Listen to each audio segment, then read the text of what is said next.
Very good morning.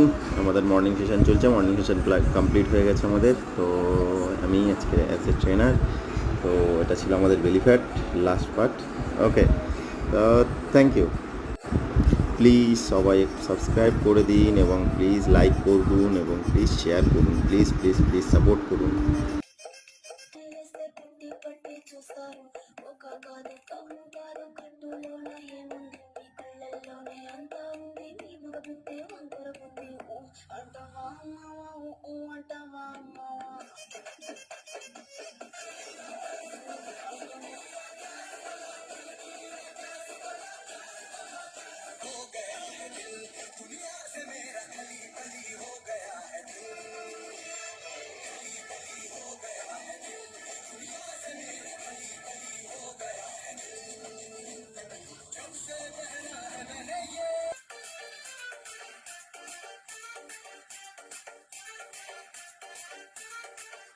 কিন্তু আমাদের মধ্যে আর 3 মিনিট আছেন, কেউ বেরিঘাটে কপি দেবো না কিন্তু